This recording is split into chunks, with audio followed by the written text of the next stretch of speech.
Kali ini kita berbicara mengenai polusi. Kualitas udara di Jakarta Untuk menggunakan masker musim kemarau membuat zaman tempat pembuangan sampah. Kali ini kita berbicara kualitas udara di untuk menggunakan musim kemarau zaman tempat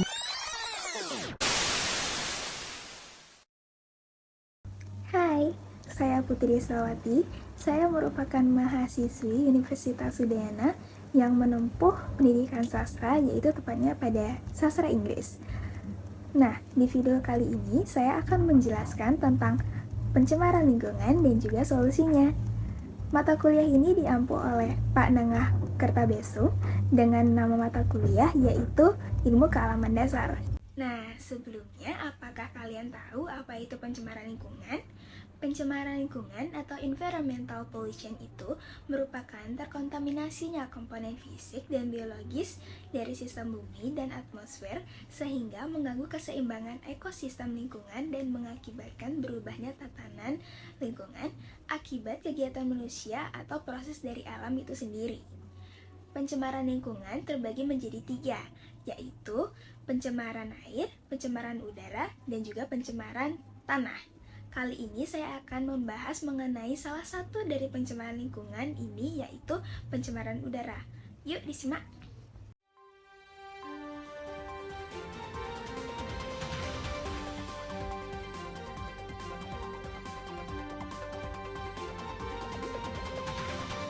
upaya pemadaman tempat pembuangan sampah akhir Suwung dan Pasar Bali masih berlangsung. 60 warga mengungsi dan aktivitas bongkar muat sampah dihentikan. Untuk mempercepat pemadaman, tim gabungan mengoperasikan helikopter waterbombing tambahan. Pemprov Bali juga mendirikan posko pengungsian. Jumlah pengungsi yang semula 25 orang bertambah menjadi 60 orang akibat kebakaran yang meluas. BPBD Bali menghimbau warga sekitar mengenakan masker karena sebaran asap meluas.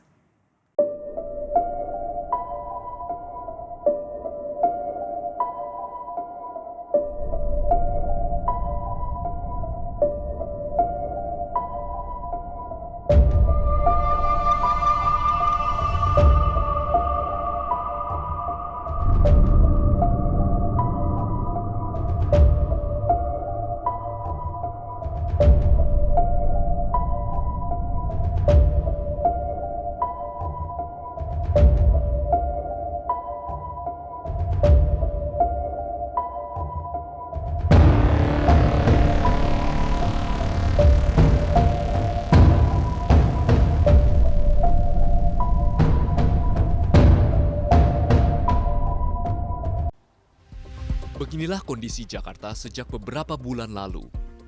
Polusi udara nampak menyelimuti langit ibu kota yang berdampak buruk bagi kesehatan jutaan warga Jakarta dan sekitarnya.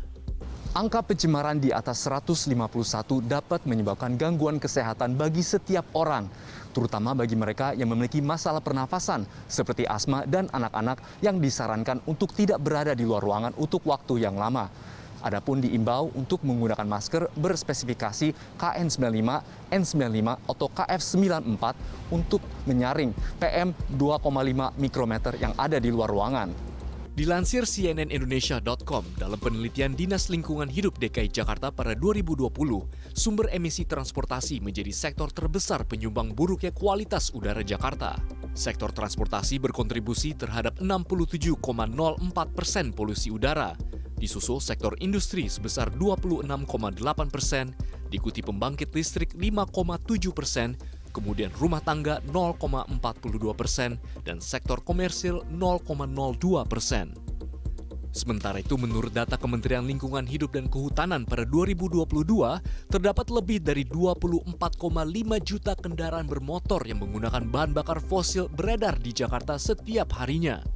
78% merupakan kendaraan sepeda motor yang pertumbuhannya mencapai 1 juta unit per tahun. Menurut Wakil Ketua Masyarakat Transportasi Indonesia, Joko Setiawarno, sepeda motor menghasilkan beban pencemaran per penumpang paling tinggi dibandingkan mobil pribadi, bensin dan solar, mobil penumpang, serta bus. Adapun solusi untuk mengatasi polusi udara adalah dengan memperbaiki layanan angkutan umum sehingga dapat lebih mengakomodir kebutuhan mobilitas warga Jabodetabek. Jika hal ini tidak dibenahi, maka program-program lain yang dirancang tidak akan tepat sasaran.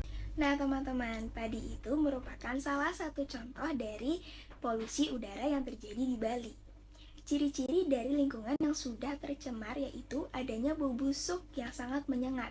Bahkan, pada pencemaran tanah dan juga air, bisa menyebabkan udara menjadi bau.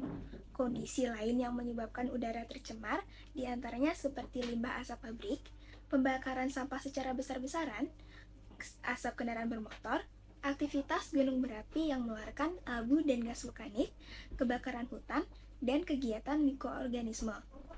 Polutan yang dihasilkan biasanya berupa asap, gas, maupun debu. WHO mengatakan bahwa setiap tahunnya ada 7 juta kematian dini di seluruh dunia terkait dengan polusi yang ada, yaitu polusi udara. Dampak pencemaran udara inilah yang membuat munculnya angka kematian yang sangat tinggi setiap tahunnya. Nah teman-teman, banyak sekali dampak yang diberikan dari polusi udara ini. Polusi udara yang timbul ini membuat banyak gangguan kesehatan, mulai dari kerusakan pada paru-paru, jantung, bahkan meningkatkan risiko gangguan kehamilan pada ibu hamil tentunya.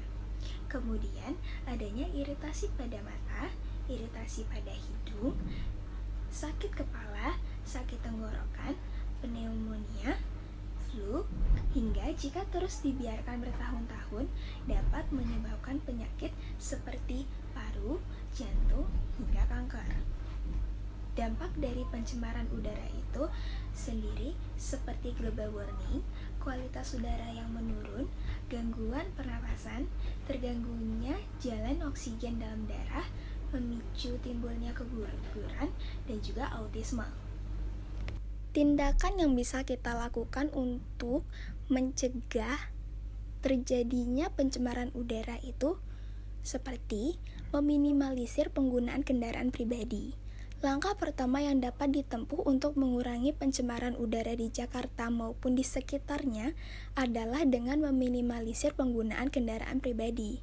Pasalnya, situasi ini terjadi karena banyaknya asap pembuangan yang dihasilkan oleh kendaraan, baik motor ataupun mobil.